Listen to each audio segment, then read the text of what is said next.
Olá pessoal, como foi o fim de semana? Esperamos que tudo muito dentro do controle. Estamos de volta com o nosso programa aqui no Mundial Telenotícias, o seu canal de análises e opiniões sobre o que de mais importante tem acontecido no Brasil e no mundo. Hoje nós vamos mostrar que o conflito no Oriente Médio está cada vez mais tenso e merece toda a atenção do mundo. Benjamin Netanyahu mandou um recado duro para o povo iraniano. Você vai ver aqui com a gente como foi. Deputado da Comissão de Constituição e Justiça fala do projeto de anistia aos condenados no episódio do dia 8 de janeiro. A Câmara vai retomar e com caráter de urgência. E China se aproxima demais do Brasil e concede alta honraria à ex-presidente Dilma Rousseff. Ela disse que o Brasil precisa deixar de ser anticomunista. Saiba o que isso representa para as ambições dos dois países. São os principais destaques do nosso programa de hoje que está começando agora. Acompanhe com a gente.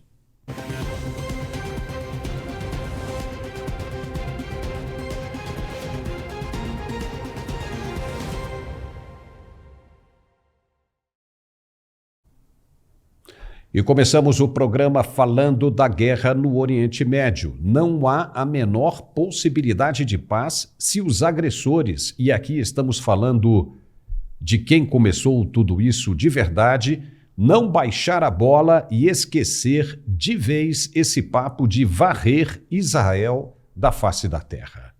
O que essa gente terrorista quer, como a maioria da esquerda radical pelo mundo inteiro deseja, é fazer com que todos pensem que eles são bonzinhos, santinhos, e que não agridem ninguém gratuitamente e que só se defendem.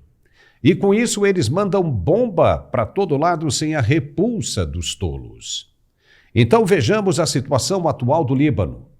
O que está levando às reações radicais de Israel? O judeu, por acaso, estava em casa assistindo televisão e de repente pensou: não estou fazendo nada mesmo, está tudo muito chato por aqui. Acho que vou ali jogar uma bomba na cabeça dos libaneses. Foi isso que aconteceu?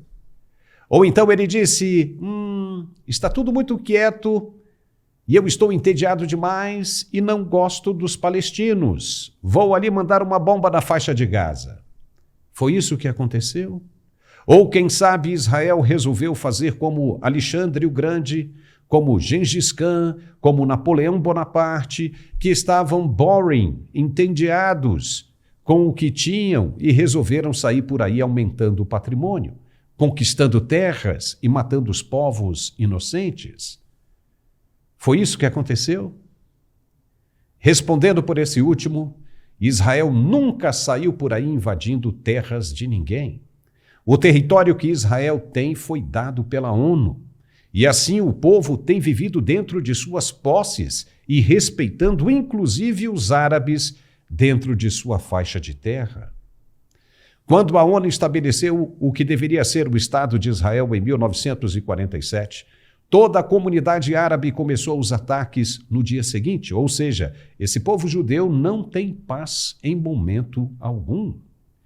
Quer reclamar com alguém? Vai reclamar com a ONU, que deu as terras. Os caras não invadiram ninguém, não tomaram à força as terras de ninguém. Vai reclamar com a ONU. Mas não é isso que tem acontecido. E o que mais dói é ver os desinformados brasileiros, gente com cabeça de cavalo de carroça, que não tem visão periférica, defendendo os agressores extremistas como se eles fossem a vítima de tudo o que estamos falando e assistindo.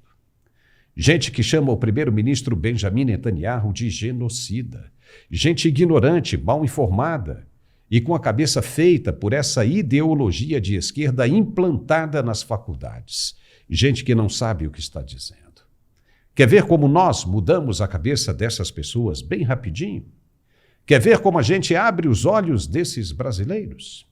É só inverter o processo, por exemplo. Vamos supor que a Venezuela começasse a mandar gratuitamente mísseis contra o território brasileiro. O que essa gente iria falar? O que essa gente diria se as bombas começassem a cair de madrugada sobre as casas de Pacaraima, em Roraima, por exemplo, matando várias crianças, mulheres, idosos e muita gente inocente? O que esse pessoal que defende os extremistas iria dizer? Com certeza iria cobrar uma reação dura do governo brasileiro também. Mas se a cada ataque venezuelano os soldados de lá colocassem inúmeros civis como escudos humanos na frente deles, o governo brasileiro iria ficar parado enquanto os venezuelanos continuassem mandando mísseis sobre os brasileiros inocentes? E se recorresse aos órgãos internacionais e nada resolvesse? Iria ficar parado vendo o povo brasileiro sendo dizimado? Claro que não. E vou mostrar mais, vou mostrar por que isso já aconteceu no passado. Para quem ainda não sabe, em 1992 o presidente do Brasil era Fernando Collor de Mello.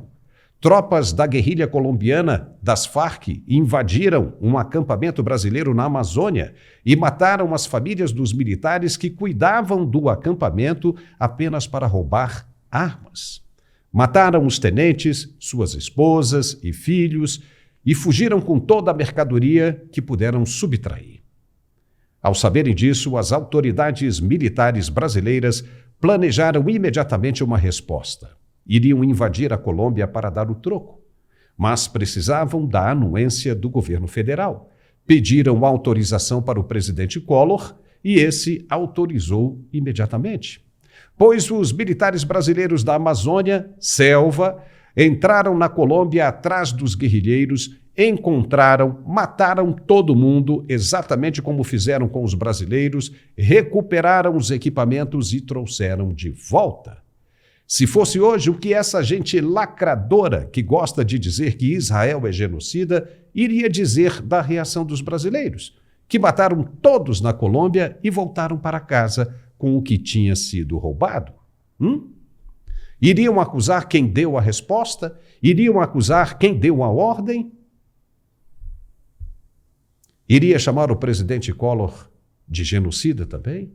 Porque lá também morreram mulheres e crianças. E aí? E imagine se os mísseis da Venezuela começassem a cair sobre os brasileiros inocentes em várias cidades do país, como Rio de Janeiro, São Paulo, Belo Horizonte, Brasília também. Volta e meia, um míssil tiraria uma dezena de vidas inocentes. O que essa gente iria dizer? Pois o que está acontecendo no Oriente Médio é exatamente isso. Tem genocídio lá? Tem sim. Mas quem está cometendo na faixa de Gaza e em Beirute não é Benjamin Netanyahu. Não. Não é. Não é Israel. É o Hezbollah e o Hamas. São os Houthis do Iêmen, que colocam seu próprio povo na linha de frente das batalhas para morrer como escudos humanos. Eles são terroristas e montam seus quartéis generais no meio de comunidades civis para fazerem os seus ataques sem ser contra-atacados. São monstros e pensam que, sendo contra-atacados, os civis serão atingidos, como está acontecendo agora. Mulheres e crianças, idosos, todo mundo morrendo por causa deles, enquanto eles continuam com as suas atrocidades, não dando a mínima importância para a vida de seu próprio povo. O que vale para essa gente é o objetivo ideológico. Essa narrativa de genocida foi implantada pela esquerda mundial e mais aprofundada no Brasil. Ao invés de ficarem aí dizendo que Israel está errado, por que não pedem aos órgãos internacionais que interfiram diretamente contra os extremistas que mandam as bombas gratuitamente? Por quê? Por que não pedem o fechamento do Hezbollah e do Hamas por completo? Por quê? Basta ter um pouco de inteligência para não sair por aí falando besteira, asneira. Para essa gente a guerra não para, porque Israel continua atacando. Pelo menos é o que ficam dizendo por aí. Quer dizer que se Israel parasse com os bombardeios agora no Líbano e na faixa de Gaza, a paz voltaria a reinar normalmente na região? Quer dizer que a paz só depende de Israel? Para com isso. Para essa gente ignorante do Brasil, a resposta é sim. Depois os mísseis caem em Tel Aviv, por exemplo, e essa gente não sabe explicar o porquê. O que foi que aconteceu? Se Israel não está atacando, por que os mísseis estão caindo e matando mulheres e crianças? E mais uma reflexão.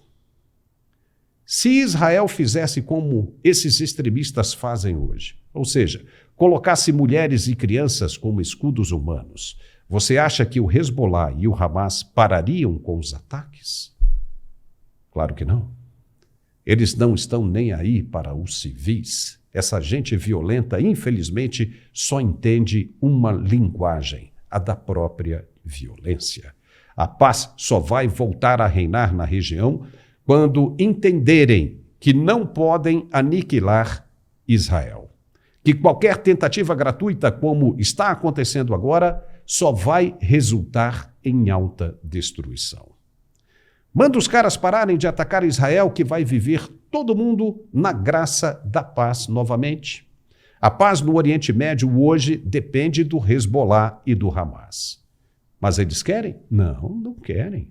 E continuam fazendo a cabeça dos tolos do Brasil, que ficam ocupando espaço na mídia nacional para defender terrorista, apenas porque o governo do país se mostra do lado errado. Nesta segunda-feira, Benjamin Netanyahu mandou um recado para o povo iraniano. Ele disse que não há nenhum lugar no Oriente Médio que Israel não possa alcançar e que o problema tem sido causado por uma minoria radical. Netanyahu afirmou também que o problema de Israel não é com o povo do Irã e nem com o libanês, é com essa minoria extremista. Veja o que ele disse. I speak a lot about the leaders of Iran. Yet at this pivotal moment, I want to address you, the people of Iran. I want to do so directly, without filters, without middlemen. There is nowhere in the Middle East Israel cannot reach. There is nowhere we will not go to protect our people and protect our country. With every passing moment, the regime is bringing you, the noble Persian people, closer to the abyss. But you know one simple thing. Iran's tyrants don't care about your future, but you do. When Iran is finally free, and that moment will come a lot sooner than people think, everything will be different. Our two ancient peoples, the Jewish people and the Persian people, will finally be at peace. Our two countries, Israel and Iran, will be at peace. Don't let a small group of fanatic theocrats crush your hopes and your dreams. You deserve better. Your children deserve better. The entire world deserves better. I know you don't support the rapists and murderers of Hamas and Hezbollah, but your leaders do. You deserve more. The people of Iran should know Israel stands with you. May we together know a future of prosperity and peace. E é isso aí, ele está certo. Mas os ignorantes não conseguem enxergar e ainda continuam defendendo os extremistas. Vamos fazer agora uma pausa e daqui a pouco a gente volta com uma entrevista bem interessante. Nós vamos discutir sobre a disputa pela Prefeitura de São Paulo, o que está acontecendo, os novos episódios. Mas antes, preste muita atenção no recado do Andrei Andrade para quem tem dores pelo corpo. Vai, Andrei. Eu comecei a usar em dezembro devido a uma artrose que eu tenho no joelho muito grave. Então eu exagerei um pouquinho lá no meu trabalho e não adiantou nada. Eu fiquei umas 2 semanas acamada, andando de muleta dentro de casa. E eu estava desesperada porque eu tinha tomado antibiótico, analgésico, essas coisas e não melhorava só na hora. Quando eu me dei por mim, eu já tinha 10 dias, 15 dias mais ou menos que eu estava tomando. Para mim está sendo muito bom mesmo. Então era isso que eu tinha de contar para vocês, tá? Eu recomendo a Articulac, porque realmente eu estou 100% bem, graças a Deus. Olá, Paulo, é um prazer mais uma vez estar aqui para falarmos do melhor, do produto mais vendido do Brasil, Articular, que você acabou de ouvir mais um depoimento, mais um testemunho, mais uma prova social de que realmente o Articular que ele funciona e está à frente de qualquer produto para dor no Brasil. Gente, a maioria dos produtos que vendem para dor são produtos com fórmula simples, só com colágeno, com cálcio, e realmente isso é muito pouco. Para uma pessoa que sofre com dor é muito pouco. E é por isso que o Articular que ele se destaca e é o produto mais vendido do Brasil. Por quê? Por conta da sua fórmula premium, gente. Ele tem uma fórmula premium que tem condroitina, magnésio, cúrcuma, vitamina D, cartilagem C2 e o melhor, gente, ácido hialurônico ortopédico. Gente, para quem não sabe, o ácido hialurônico ortopédico, ele mudou a história da ortopedia. Por quê? Hoje em dia não existe mais inserção de prótese. Sabe aquele procedimento que o médico falou para você assim: ah, o seu problema só vai resolver se for colocado uma prótese, se colocar esse material entre as articulações. Porque assim, gente, antigamente, quando tinha um desgaste acentuado, você colocava prótese. Só que a prótese é terrível, porque você pode pegar um profissional que não está nos melhores dias, e aí tem um erro médico na hora de abrir, né, o local da inserção. Você também tem a questão do material utilizado, né, uns usam resina, outros materiais, e aí o seu organismo ele pode não aceitar esse material e ter que retirar a prótese. Enfim, são diversos procedimentos que acabam atrapalhando e dificultando a pessoa na hora da decisão, né, de fazer um tratamento realmente eficaz. E é por isso que o Articular ele se destaca, porque o ácido hialurônico que está presente nele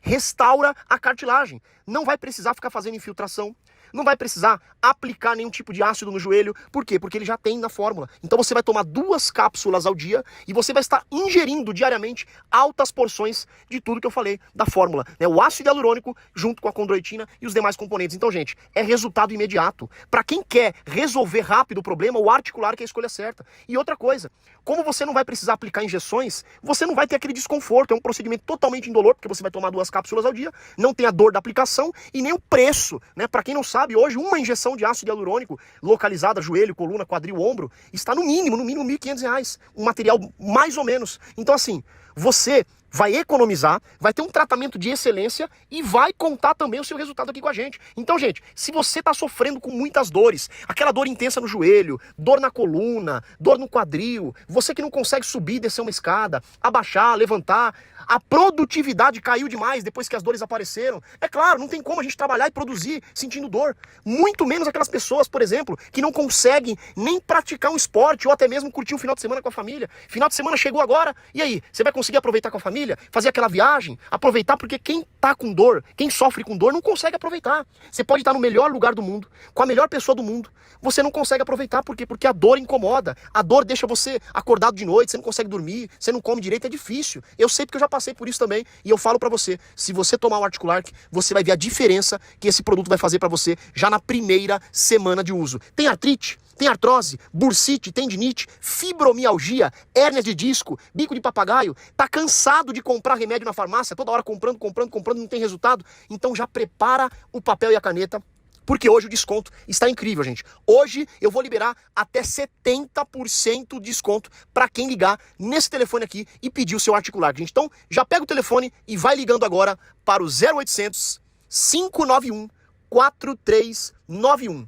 0800 591 4391. Vou repetir o telefone, a ligação é gratuita, tá? Você também tem a questão do WhatsApp, você apontando o seu celular para o QR Code aqui, você tem acesso direto ao WhatsApp, você pode pedir também pelo WhatsApp. Não é robotizado, é uma pessoa que vai te atender, um especialista que vai tirar todas as suas dúvidas. E olha, o seu tratamento ele será acompanhado, não é só vender não, tem que acompanhar, tem que realmente verificar e dar garantia, é o que a gente faz. Eu garanto para você que você vai se surpreender com o resultado do Articular. Mas ligue e receba em casa rapidamente o produto. 0800 591 4391. E para quem ligar hoje, eu ainda vou mandar de presente. Olha só, gente, hoje eu vou começar pelo Ora Pronobis, porque todo mundo sabe que o Ora Pronobis é excelente. Ora Pronobis, para quem não sabe, tem mais proteína que a carne, tem mais vitamina C que a laranja, é excelente para quem tem diabetes, pressão alta, colesterol, triglicerídeos, pessoas que têm problemas intestinais. Ele é um ótimo regularizador intestinal, gente, é muito bom. Ora Pronobis de presente para quem ligar hoje,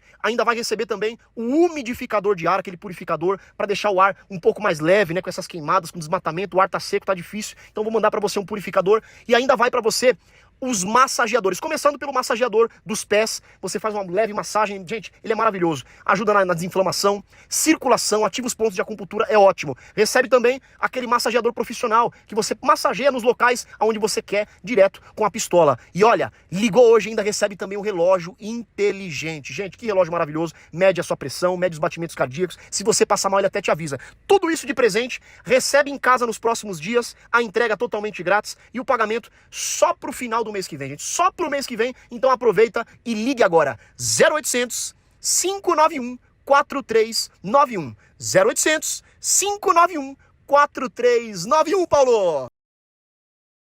E já estamos de volta com o nosso programa de análises e opiniões aqui no Mundial Telenotícias. Os condenados pelo 8 de janeiro não estão esquecidos pelo Congresso Nacional, não, de jeito nenhum. A Câmara dos Deputados está esperando apenas pela volta dos trabalhos regulares para que o projeto da anistia seja apreciado o quanto antes. O deputado Paulo Bilinski aposta na votação do polêmico projeto de lei da anistia na Comissão de Constituição e Justiça. Quais serão as implicações dessa proposta para a política e para a sociedade? Segundo o deputado, o projeto visa dar uma resposta às condenações recebidas pelos presos envolvidos na depredação dos prédios públicos da esplanada dos ministérios, que, na avaliação dele, são desproporcionais. Ele argumenta que o governo Lula não consegue entender a reversão de uma grande injustiça e vê a anistia como derrota, sendo que muita gente do próprio partido dele foi anistiada.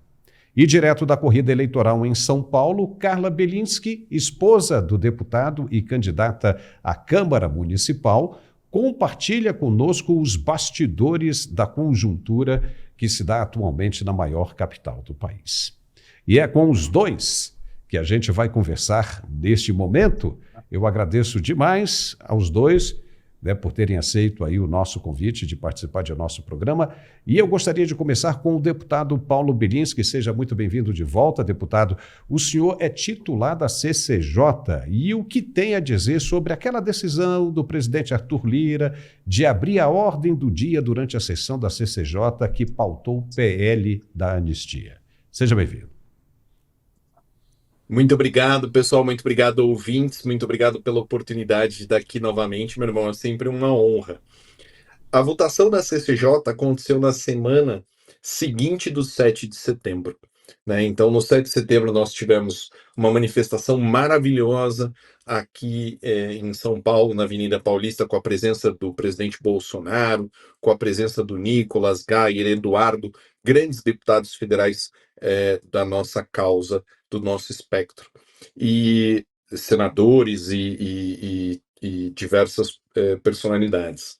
E na sequência, no dia 9 de setembro, segunda-feira, fomos para Brasília para protocolar o impeachment do Alexandre de Moraes e também para discutir na CCJ o PL da anistia. E a Carola estava presente, né? Ela foi, eu acho que foi a segunda vez que ela foi para Brasília, a primeira vez foi na minha posse, e a segunda vez foi para esse momento histórico do Brasil, que foi o protocolo do impeachment do Alexandre de Moraes e, na sequência, essa discussão na CCJ. E olha, que momento para estar em Brasília, né? Que momento para estar ali sentada do meu lado na CCJ, porque ela foi testemunha ocular de como foi essa discussão. O PL da anistia, ele é fundamental. Ele é uma dos projetos de lei mais importantes na nossa legislatura desses 4 anos. Por quê? O objetivo dele não é gerar uma sensação de impunidade. Não. O objetivo dele é promover justiça para pessoas que se viram sem direito a discutir a decisão judicial que lhes foi conferida. Né? As decisões do Supremo Tribunal Federal, no caso do 8 de janeiro, elas não têm recurso. Não cabe recurso de uma decisão do Supremo. E qualquer pessoa que tenha só começado à faculdade de Direito vai lembrar do professor de Teoria Geral do Direito falando o seguinte: todo ser humano é falho. E a falibilidade do ser humano é um dos fundamentos do recurso judicial. Não é possível exigir de um ser humano que ele aceite a decisão de um único nível de jurisdição. Esse é o fundamento dos recursos.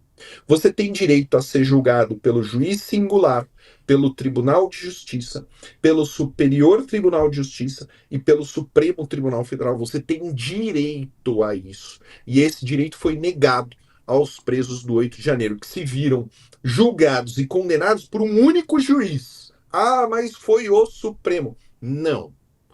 Toda essa maquinação que gira em torno das decisões do 8 de janeiro, elas partem de um único pressuposto que está na história da humanidade: perseguir os seus inimigos políticos, condená-los gravemente, mantê-los fora do cenário e criar em toda a população medo.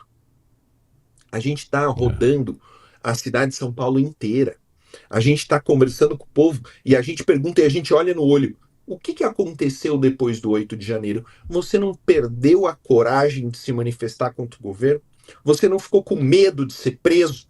É esse o efeito. O efeito de colocar o cidadão de bem numa posição de medo. Se não houvessem as prisões do 8 de janeiro da forma como aconteceram, o povo ia para a rua contra tudo isso que o governo Lula tem feito. Mas não. O Alexandre de Moraes, ele comprou um tempo de liberdade para o governo Lula fazer todas as merdas que ele quisesse fazer, porque o povo estava com medo de se manifestar. E aí, no dia 25 de fevereiro, a gente foi para Paulista com 1,5 milhão de pessoas e trouxemos novamente a coragem para o povo brasileiro. Deputado, agora eu gostaria de falar com a sua esposa, Carla Bilinski, né? Geralmente, quando nós temos um parlamentar na família, a esposa procura se afastar da política, mas no seu caso a história é diferente, né? A Carla quer entrar para a política, né? Candidata a vereadora por São Paulo pelo PL, né? O que está levando a senhora a entrar na política justamente num momento tão difícil como esse? Seja bem-vinda. Obrigada pela oportunidade. Eu acho que realmente foi um chamado depois do meu diagnóstico de câncer de mama em 2022. Então, eu dormi médica, acordei paciente e foi essa a primeira vez que eu vi a medicina com outros olhos. Então, eu sou médica, sou pediatra e o médico é acostumado a trabalhar com um paciente por vez, né? E dessa vez que eu fui diagnosticada com câncer, eu vi o quanto um diagnóstico rápido e preciso faz diferença a nível populacional. E o Paulo me convidou para vir candidata a vereadora. A princípio eu neguei, né? Não contrariando as estatísticas das esposas, mas depois eu ajudei o Paulo a destinar as emendas parlamentares na área da saúde no ano de 2023. Então ele me pediu ajuda, né? Já que eu trabalhei no SUS muitos anos e sou médica desde 2012, então eu conheço algumas instituições e ajudei o Paulo a destinar a emenda. E vi o quanto faz diferença na melhor estruturação do sistema de saúde uma emenda parlamentar bem alocada, um dinheiro destinado com inteligência. Então a gente foi visitar as instituições e eu percebi, eu falei, puxa, que legal, talvez eu seja útil a nível populacional. Foi quando eu aceitei a missão de me candidatar ao cargo de vereadora e estamos aí na última semana de campanha. Doutora, a direita em São Paulo está ameaçada no atual pleito eleitoral ou a senhora acredita na vitória de Pablo Marçal, por exemplo? Eu acredito que a direita nunca esteve tão forte como nessa eleição e eu vou explicar o porquê. Em 2020, os paulistanos elegeram dos 55 vereadores, 50 são de centro-esquerda. A gente pouco ouve falar do trabalho desses vereadores na cidade de São Paulo. E eu acredito que essa eleição de 2024, ela vem para fazer a base da direita na Câmara dos Vereadores e vem para formar a base que vai contribuir com o retorno do presidente Bolsonaro em 2027. Então, a gente vem para quebrar o sistema que está instalado na Câmara dos Vereadores atualmente aqui na nossa cidade. Eu acho que vai ser uma eleição histórica. O nosso partido, o PL, vem muito forte, com excelentes nomes, e eu realmente acho que a direita nunca esteve tão forte. Independente de quem levar a prefeitura, se é Pablo Marçal, Ricardo Nunes, Boulos não vai levar com certeza. Nós vamos trabalhar forte no segundo turno para que não leve. Mas a gente, independente do prefeito, de qual deles for eleito, eu acredito que a base da Câmara dos Vereadores vai estar bem formada. Tá, daqui a pouquinho a gente vai voltar a falar disso. Agora eu quero com o deputado Paulo Bilinski, ainda falando sobre o projeto da anistia, que é muito importante. Tem muita gente que está aí, né, com a liberdade privada. Então a gente precisa saber quais serão os próximos passos para que esse processo avance na Câmara dos Deputados e quais são os desafios que o senhor espera enfrentar no Congresso Nacional.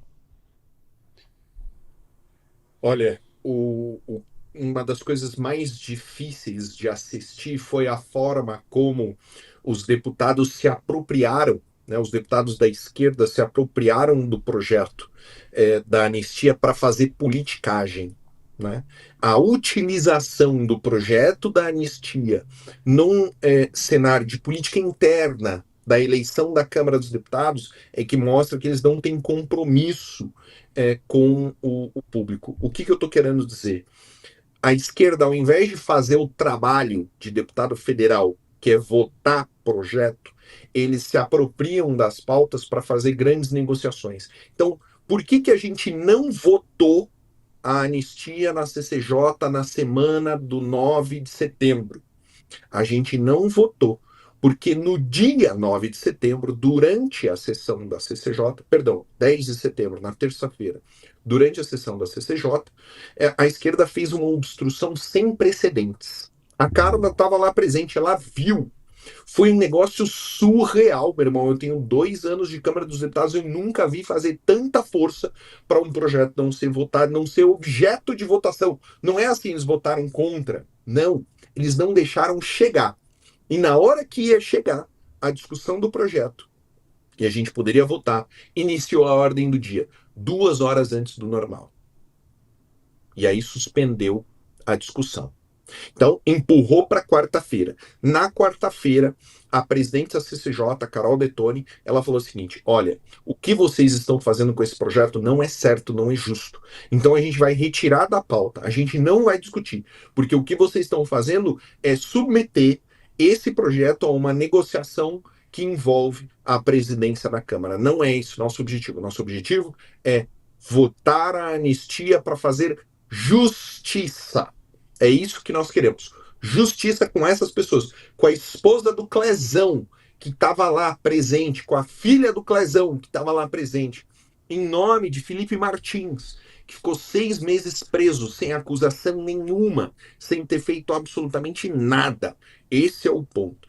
A decisão da Carol Detoni foi muito sábia, demais, de falar, olha, a gente vai discutir isso aqui depois do recesso e a gente vai discutir isso aqui para fazer justiça. Vocês querem votar contra? Votem contra. Mas nós temos aqui número suficiente para fazer a aprovação.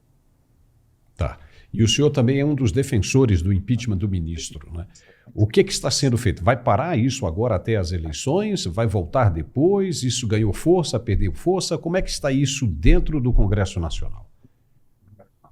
Cara, ganhou uma força muito grande e principalmente com o diagnóstico que foi feito pelo Geyer, pelo Nicolas, da participação do PSD nesse rolo todo. E aí eles foram muito espertos, porque eles fizeram o quê? Eles disseram, olha, tudo bem, PSD do Kassab, vocês não querem deixar o impeachment do Alexandre de Moraes andar, a gente vai bombardear as suas eleições municipais. Eu quero ver o que vai acontecer com o PSD depois dessa eleição. Você não faz ideia da quantidade de candidato me mandando mensagem todo dia falando: pelo amor de Deus, eu tô no PSD, mas eu não sou esquerdista. Pelo amor de Deus, eu tô no PSD, mas eu não sou contra o impeachment do Alexandre de Moraes. Algumas pessoas estão sendo realmente prejudicadas, mas por um bem maior. O bem maior é o futuro do país. Nós não podemos permitir que o ministro do Supremo Tribunal continue tomando decisões que são contrárias à lei, que são antijurídicas, ilegais e injustas antes de qualquer coisa. O juramento dos médicos, ele é muito bonito, porque ele diz não fazer o mal. Um médico, quando vai tomar uma decisão, ele coloca acima de qualquer coisa não fazer o mal. Né? É o juramento de Hipócrates, não é? Hipócrates. Pronto, ela já falou. A decisão do juiz, ela não pode fazer a injustiça. Uma mulher que escreveu com batom numa estátua, perdeu o mané, não pode ficar privada da liberdade. Eu sou delegado de polícia, eu tenho 12 anos de polícia. O que eu vi de ladrão, de homicida, de estuprador, de traficante não ficar preso significa justamente isso. A gente tem que decidir qual país nós somos. Nós somos o país em que o bem vence o mal ou que o mal vence o bem. Para mim, isso é uma questão que está diretamente colocada no impeachment do Alexandre. Tá aí. Doutora Carla, por que a Câmara, nós já estamos chegando ao final, né, desse nosso bate-papo, e eu queria saber da senhora por que a Câmara de Vereadores da cidade de São Paulo é tão importante para o país e o que precisa mudar? Bom, então normalmente o cargo de vereador é tido como um político de quinta categoria. Assim, as pessoas normalmente não lembram em qual vereador votaram nas eleições passadas, mas essa não é uma realidade para a cidade que tem o terceiro maior PIB do país, né? Só perdendo para o governo do estado e para o orçamento da União. Então, São Paulo é a grande máquina financeira do Brasil. Então, um cargo de vereador dessa cidade é muito importante e deveria ser um voto de extrema dedicação dos eleitores, né? O orçamento para o ano que vem vai ser de 120 bilhões. Então, eu acho que cai por terra esse pensamento de que o vereador é só um político que troca nome de rua e conserta asfalto. E chegou a hora da gente fazer a base inteligente que vai comandar a maior cidade da América Latina. Não, legal, muitíssimo legal. E, bom, chegamos aqui, eu acho que nós temos aí uma disputa acirradíssima, né? Vou fazer uma pergunta para o deputado para ver qual é a posição dele, eu acho que os dois são do PL, mas o que vai acontecer no segundo turno? Porque tudo indica que a eleição de São Paulo vai para o segundo turno. O deputado, né, acredita que o primeiro turno já não se pode mais discutir, né? Mas o que a gente pode esperar de um segundo turno, deputado e futura vereadora, se Deus quiser, Carla Bilinski?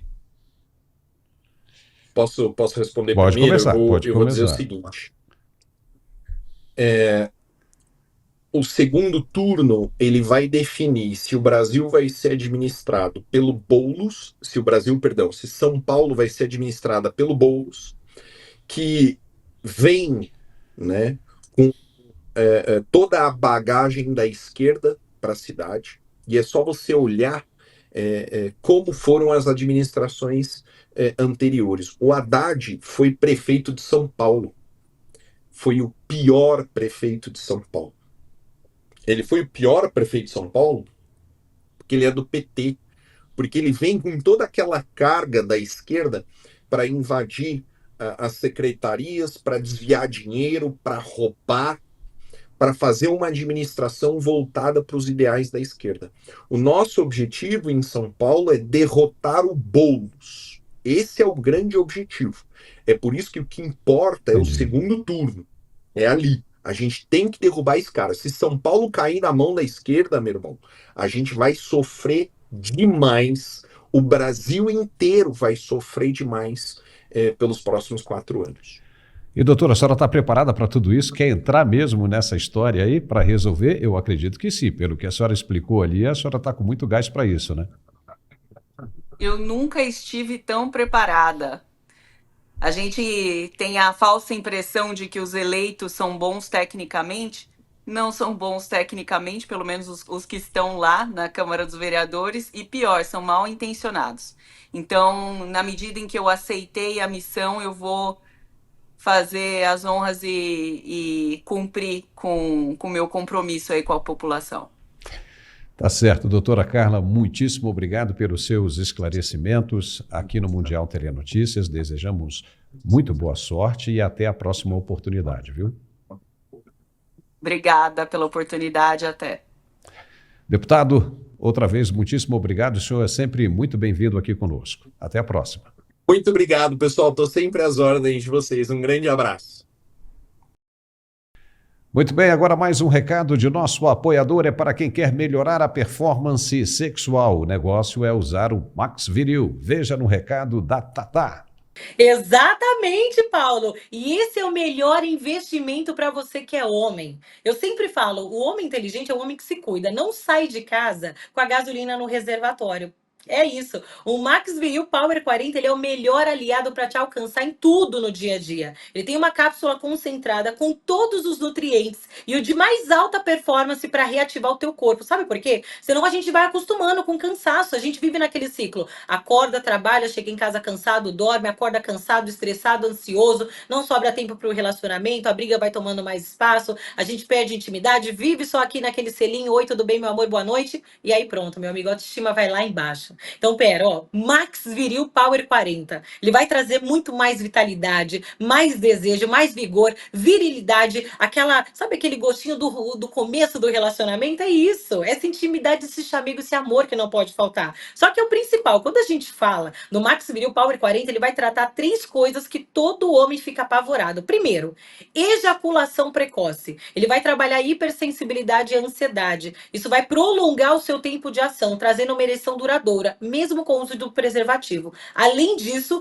ele também vai trabalhar firmeza, resistência, principalmente você que é diabético. Mesmo com a medicação em dia, amigo, começa a se cuidar, sabe? Porque mesmo com a medicação em dia, qualquer impedimento diminui sua potência, traz uma ereção flácida, cansaço crônico, aí você começa a achar outros motivos, e às vezes é a testosterona, e muitas das vezes é a circulação, e o Max Viril Power 40, ele já cuida disso, regula o teu corpo para voltar a produzir testosterona, melhora o fluxo sanguíneo, aumenta o calibre das veias, bombeia mais sangue para o órgão genital, trazendo 10 vezes mais potência, resistência e rigidez. É sucesso, é a academia do melhor amigo. Eu até brinco falando sempre isso. Então pega o telefone e vai ligando 0800 323 0090. Você que é esposa também, você cuida de tudo em casa, minha amiga. Esse é o melhor aliado para ajudar o seu esposo a atingir aquela meta, para você, meu amigo, tirar aquela academia do papel para melhorar a tua saúde, para você trazer de volta essa conexão com quem você ama. Mas tem que ligar agora, sabe por quê? Eu vou fazer o seguinte, além do 70% de desconto, gente, 70%, é o valor de funcionário, você recebe sem pagar o frete, a ligação também é gratuita, é personalizada a caixinha, segura, sigilosa, e você também vai levar de presente o smartwatch, esse relógio lindíssimo, cheio de função, é aquele que você recebe até notificação do WhatsApp. Vai também para você o fone sem fio Bluetooth e um gel muito especial para apimentar a relação, ó. 3 presentes, mas só para quem ligar agora. Não é amanhã, não é daqui 2 horas, é agora. Pega o telefone e já vai ligando 0800 323 0090. O melhor estimulante com efeito em 20 minutos, 100% natural e que não atrapalha a tua medicação, não vicia, ao contrário, vai trazer saúde. Tem selo internacional de resultado. É só isso aqui, Max Viril Power 40, ó, 0800 323 0090, Paulo. E estamos de volta com o nosso programa. A ex-presidente Dilma Rousseff foi homenageada na China. Ela recebeu neste domingo a medalha da Amizade, a mais alta condecoração oferecida por Pequim a cidadãos estrangeiros. A honraria foi entregue pelo próprio presidente chinês Xi Jinping, em cerimônia realizada no Grande Salão do Povo, marcando as comemorações pelos 75 anos da fundação da República Popular da China. Durante a cerimônia, Xi Jinping elogiou o trabalho da ex-presidente brasileira que vive hoje em Xangai, prestando serviços ao Banco dos BRICS. Xi Jinping disse a respeito de Dilma o seguinte, abre aspas, é uma excelente representante dos velhos amigos da China, fecha aspas. Ele ainda elogiou o compromisso da ex-presidente com o desenvolvimento da cooperação entre os dois países. E agora nós vamos tentar entender um pouco mais sobre o que significa essa honraria da China à ex-presidente do Brasil. Gerson Gomes, nosso analista de geopolítica, seja muito bem-vindo. O que chamou a atenção, aliás, o que chamou a atenção nessa cerimônia foi o que Dilma Rousseff disse ao receber a honraria aí das mãos de Xi Jinping. Ela disse que o Brasil precisa deixar de ser anticomunista. Como é que você vê esse pensamento dela, Gerson? Seja bem-vindo. Muito bom estar de volta. Cumprimento você e a nossa audiência do Mundial Telenotícias. Final de semana com muita coisa para a gente comentar hoje, mas vamos começar ali pela China. Veja que, nesse momento, lá na China, e no entorno geopolítico da China, há uma grande movimentação liderada pelo Japão. Houve anúncio, inclusive, feito durante o final de semana, do novo primeiro-ministro japonês, querendo que naquela região se organize algo semelhante à OTAN europeia, para justamente conter a China nos seus avanços ali na região. Nesse mesmo momento, você fala de Dilma Rousseff e BRICS, que, na verdade, acaba tendo um novo papel, mas eu vou fazer duas menções ao que você acabou de falar. Primeiro, foi que o próprio Xi Jinping, ele diz da velha amizade. E depois, a própria Dilma Rousseff falando desse antagonismo, dessa rejeição pelo comunismo que está no seio da sociedade brasileira. Então, ela, que já foi uma grande ativista, inclusive pegou em armas, é uma ex-presidente do Brasil que foi terrorista, de fato, participou, inclusive, de ações que levaram à morte de cidadãos brasileiros. Não podemos esquecer, por exemplo, o ataque que foi feito pelo grupo da Dilma Rousseff, que levou à morte o soldado Mário Cosel Filho, ali no QG de São Paulo. Então, muita coisa, ou pelo menos ela lembra ou remete ao tempo em que o comunismo para ela era algo que fundamentava as suas ações políticas de guerrilha. Agora, quando o Xi Jinping fala dessa amizade antiga e o posicionamento dela que não entende nada de economia, de banco, etc., e é colocada ali simbolicamente, emblematicamente à frente do Banco do BRICS, a gente tem um momento em que no mundo há um realinhamento de forças. E, de fato, o Brasil hoje se coloca como caudatário, eu tenho dito isso, como seguindo uma orientação de um planejamento global de uma potência que ela almeja ser a hegemônica até 2049, que será o centenário da Revolução Comunista na China, e ela hoje, nessa cerimônia, que também é um aniversário da Revolução Comunista, ela externa essa admiração, essa alegria que ela tem de voltar aos velhos tempos, Paulo. Está se sentindo em casa, né? Mas nós sabemos como a China tem se posicionado no mundo inteiro. Essa honraria que a Dilma recebeu não pode ser considerada um sinal de uma mais acirrada e perigosa aproximação do regime comunista com o governo do PT, num momento como esse que nós estamos vivendo? Exatamente. Quando a gente olha para o que aconteceu agora, há poucos dias, na Assembleia Geral das Nações Unidas, a gente vai observar um Brasil muito mais alinhado com essa nova configuração e que, na verdade, acaba apontando para uma disputa futura entre a China e os Estados Unidos. Quando a gente fala dessa disputa, que acontece no campo econômico, hoje nós temos o Brasil como uma das poucas oportunidades de grandes investimentos para a China no Ocidente. Veja que os Estados Unidos eles diminuíram muito a oportunidade para o capital chinês, embora as duas economias ainda tenham uma codependência muito grande. Muito investimento americano agora é proibido de ser feito em Hong Kong. Veja que Hong Kong, que havia uma previsão de uma transição muito mais paulatina, demorada, aquilo acabou. Hong Kong hoje, que era o principal ponto de intersecção entre o capital ocidental e a China, hoje está praticamente nas mãos do Partido Comunista. Então, o Ocidente parou de investir na China ou diminuiu o ritmo.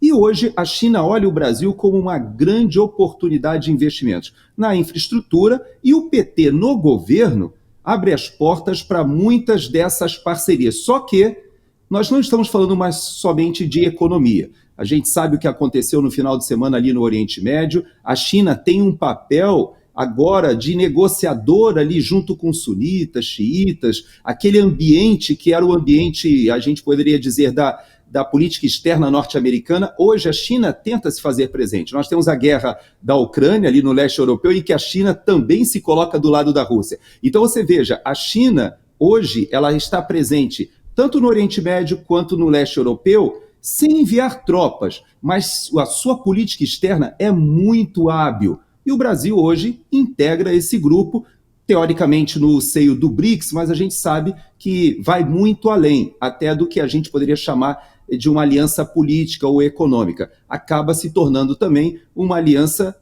também dos investimentos chineses na América Latina. A China tentou entrar no continente americano pela América Central, chegar até Cuba através da Rússia, mas acabou não dando muito certo porque o governo americano, com um respaldo, até um certo respaldo do governo canadense, botou um certo freio, um pé no freio nessa relação. Só que é como você disse perfeitamente, o Brasil é a entrada pela cozinha, Ou seja, além de ser uma grande representação para os interesses chineses, por ser uma nação como é, mas é também a entrada para o continente americano. E isso representa um perigo gigantesco para o maior opositor da China, que são os Estados Unidos. Mas você também falou na guerra no Oriente Médio. Com relação a isso, as declarações do primeiro-ministro Benjamin Netanyahu foram direcionadas ao povo iraniano, como mostramos aqui no início do nosso programa de hoje. Ou seja, está claro que Israel quer a paz. Mas essa paz só pode ser conseguida com a anulação desses extremistas islâmicos. Israel está no direito de se defender. O que você acha disso, Gerson? Os assuntos acabam sendo, hoje em dia, essa geopolítica mundial ela acaba sendo interconectada. Veja que ali, naquela região, Israel ele persegue a paz desde a sua formação. Desde ali a aliança que foi feita nos bastidores, com a intervenção inclusive do Oswaldo Aranha em 47, logo depois do término da Segunda Guerra, se decide que aquela região que estava sob domínio da Inglaterra e da França, é bom a gente falar que logo depois ali da reunião da Assembleia Geral da ONU, o presidente Emmanuel Macron esteve com Lula numa reunião ali com o chefe da autoridade palestina. Por que Lula e Macron?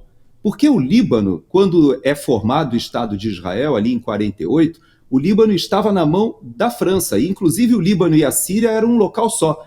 E por que o Lula estava nessa reunião? Porque a maior comunidade sírio-libanesa, ou seja, daquela região que era dominada pela França depois da Segunda Guerra Mundial, está no Brasil. Hoje moram mais libaneses no Brasil do que no Líbano. Veja que há uma estimativa de descendentes sírio-libaneses no Brasil, mas em maior quantidade do que no Líbano, e a capital do Líbano, Beirute, tem menos libaneses do que São Paulo. Então você veja que há uma integração muito grande entre os dois países, históricas, mas o Líbano, que já foi um país cristão, foi o maior país cristão do Oriente Médio, hoje ele vive uma tensão muito grande, e quando você fala de extremistas islâmicos, você acaba tocando num grande problema para o Líbano, que já foi considerada a Suíça do Oriente, já foi considerada a Paris do Oriente. Era um país que tinha não somente a maior comunidade cristã, mas onde sunitas e xiitas e os islâmicos, de modo geral, conviviam relativamente bem. O que aconteceu depois que os palestinos, os árabes palestinos, foram expulsos pela Jordânia? Veja, a Jordânia é um país que tem os árabes e tem a mesma etnia dos palestinos. E o que aconteceu foi que a Jordânia expulsa os palestinos, os árabes de lá, e eles vão para o Líbano. De lá para cá, você coloca um ponto crucial. O Irã, através do seu extremismo xiita, principalmente depois da Revolução Islâmica, ele usa o Hezbollah. Inicialmente havia aquela OLP que foi expulsa ali da Jordânia, mas ela evolui com a entrada do Irã, dos xiitas, para um partido político, organização terrorista. E hoje, o pobre do Líbano vive esse drama, no qual você tem extremistas xiitas do Hezbollah no norte, ali no Líbano, e tem extremistas sunitas dentro da faixa de Gaza. E esses extremistas querem a eliminação de Israel. Então essa paz que você está falando, e que inclusive o Netanyahu apresentou aquelas duas opções, né, da bênção e da maldição, de você fazer uma união dos judeus com os árabes, né, com os judeus, dos judeus com os árabes sunitas, tudo isso fica muito difícil, porque ao Irã não interessa, né, Paulo? Então, você toca num ponto difícil e crucial. A paz ali depende de uma geopolítica muito complexa. E o curioso é que ainda tem muita gente pensando o contrário nessa história, achando que Israel é o grande vilão nessa confusão no Oriente Médio. Nós dissemos aqui no início do programa, falam de novo, sobre esse assunto, mas muita gente incentivada pelas declarações de jornalistas e políticos da esquerda brasileira acaba cometendo equívocos absurdos, e essa gente quer controlar a maior cidade do Brasil, que é a cidade de São Paulo, onde você acabou de dizer que tem a maior concentração de sírio-libaneses. Ao que parece, tem nas mãos a chance de romper com o sistema, ou seja, a população de São Paulo tem nas mãos agora a chance de romper com esse sistema que vem controlando o orçamento da capital há muito tempo. Mas ainda tem muita gente confusa. O que você acha da atual situação política na região de São Paulo? Gerson, vamos falar um pouco mais agora disso aí. Pois é, você veja como são assuntos correlatos realmente. Existem grupos financeiros poderosíssimos que já comandam a política do estado de São Paulo e principalmente da capital paulista há décadas. E esses grupos estão no poder e há nesses grupos também grupos ligados a Israel, ao sistema financeiro de Israel. Há grupos poderosos, como nós falamos, que vêm do Oriente, do Líbano, da Síria, mas no Brasil eles vivem pelo menos de uma forma harmônica. Há bairros em São Paulo, bairros que têm o PIB maior do que o Líbano. Então você veja que é como se você transferisse esse conflito de interesses para um país da América do Sul. Quando a Argentina, que também tinha muita presença de imigrantes daquela região, rompe com a China e rompe com o BRICS e resolve se reaproximar do Ocidente, o Brasil vai na contramão e acaba levando para sua capital muito desse debate que você está falando. A influência chinesa hoje no Brasil é gigantesca.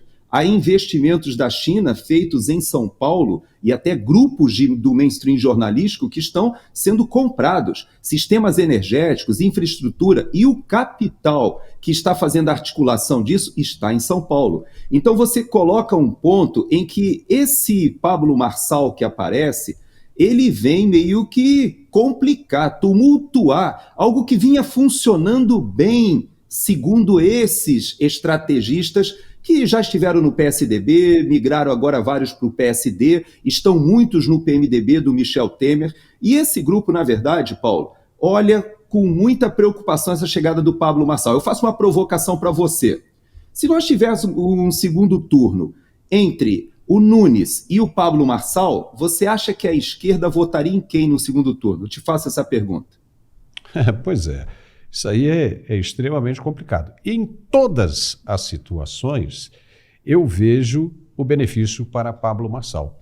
Entendeu? A única possibilidade da direita não ser aí fortalecida com Pablo Marçal é se chegar no segundo turno Guilherme Boulos e Ricardo Nunes. Entendeu? Aí a gente vai cair nisso que você está dizendo. Ou seja, a esquerda, né, vai ficar ali com Boulos e a direita, mesmo contrariada, teria que votar no Ricardo Nunes. Mas isso já acho um pouco difícil, porque a campanha que está sendo feita com relação aos 55 pode surtir resultados, viu, Gerson? pode surtir muito resultado com relação a isso aí.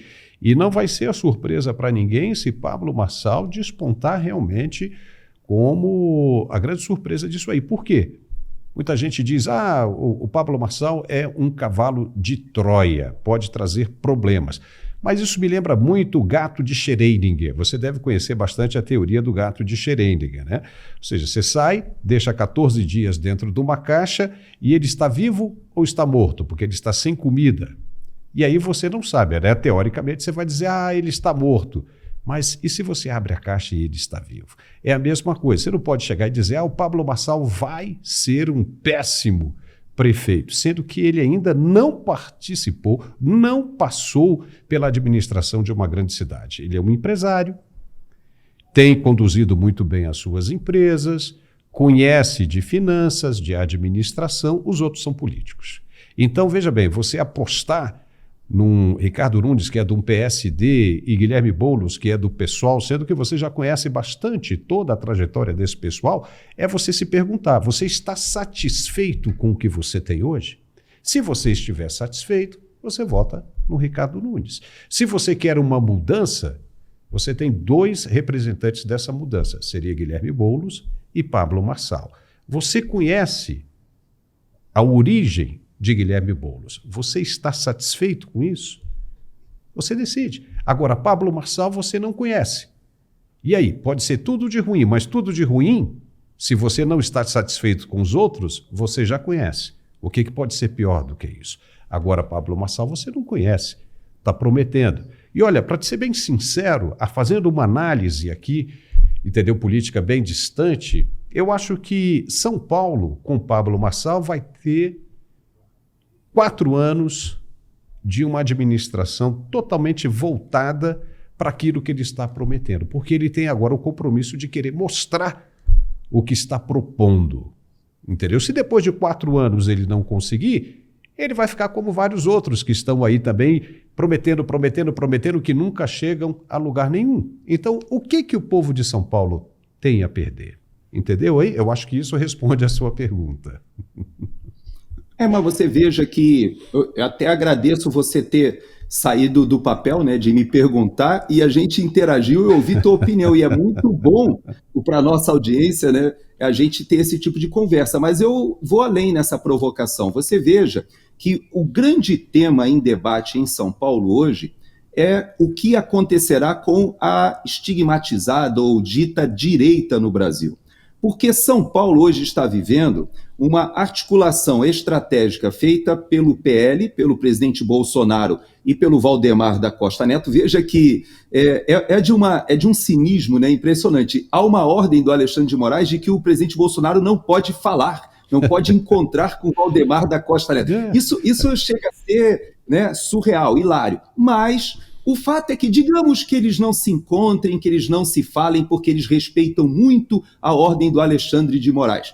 O que nós temos é o Valdemar da Costa Neto com uma estratégia partidária de um partido que vem do Centrão e o presidente Bolsonaro percorrendo o país inteiro, fazendo uma grande bancada de vereadores e prefeitos muito alinhados à sua proposta e que vai chegar a 2026 com uma base eleitoral que deve fazer a maioria no Senado. Então, essa é a estratégia do presidente Bolsonaro. Em alguns estados, o PSD do Kassab se alinhou, quer surfar nessa onda e se coloca como bolsonarista desde criancinha. Agora, existe sim em São Paulo isso que você falou. O status quo, o MDB, PSD, o próprio PSDB, todos se juntaram para derrotar o PT nessa briga histórica que já existe ali na capital paulista. E, como você disse, esse grupo se organizou muito bem. Agora, o PL, esse acordo que foi feito, que retirou o próprio Ricardo Salles, que seria talvez ali o candidato natural do PL, mas que coloca o bolsonarista em xeque, no segundo turno nós veremos uma convergência. Mas eu volto a provocar. Você sabe que para a esquerda, para aqueles estrategistas ainda ligados ao PT, ou à esquerda mais identitária, mais globalista, interessa essa cisão no meio da direita. Então, o que eu tenho falado com as pessoas é o seguinte: é muito importante a gente desenvolver algo que é chamado de cobeligerância. O que é a cobeligerância? É a gente entender que Pablo Marçal e, no caso, aqueles que estão seguindo a orientação estratégica do PL e do presidente Bolsonaro são concorrentes, não adversários. É muito importante que a gente não caia na armadilha da esquerda e que as pontes sejam rompidas. É muito importante que haja respeito. Por quê? Porque nós precisaremos ser cobeligerantes contra um adversário comum logo ali na frente. Então, esse é o conselho que eu dou ao pessoal de São Paulo. Menos emoção, vá com a sua convicção no primeiro turno, porque ali no segundo turno a gente vai precisar convergir. A não ser que a gente vá com Pablo Marçal e Nunes para o segundo turno. Aí a esquerda, ouso afirmar, vai toda para o Nunes, e aí eu não sei o que vai ser do bolsonarismo, não sei mesmo. Olha só, você me provocou agora para a gente encerrar o programa. Eu tenho 2 pontos aqui para concluir essa parte, né? A primeira é o seguinte, me fez lembrar muito o que disse o Papa Francisco, né? Que é um Papa diferente, né? Ele tem um viés meio socialista, mas ele disse uma coisa bem interessante. Para que você vai guardar uma roupa bonita para usar numa ocasião especial? Se você tem um perfume que você pagou caro por ele, é um perfume bom e você só quer usar para aquela outra ocasião especial, esquece, porque essa ocasião pode nunca chegar. Você está falando de um futuro que é incerto, né? Você não sabe se vai conseguir virar à noite vivo. Então, veja bem, aproveite o que você tem hoje. O que ele quis dizer com isso? Que é importante que nós vivamos o presente com todo o gás, como se não houvesse o amanhã. Esse é o primeiro ponto. Segundo ponto é que o ex-presidente Bolsonaro ganha nas 2 situações. Né, teoricamente com o PSD, pelo conchavo que fez, e com Pablo Marçal, que é da direita ali e tocando firme. Só que os acordos, os conchavos com o PSD, nós sabemos que são conchavos que beneficiam, né, o ex-presidente e todos os aliados dele para daqui a 2 anos. Para quando você, nas eleições de 2026, você fazer o maior número possível de senadores.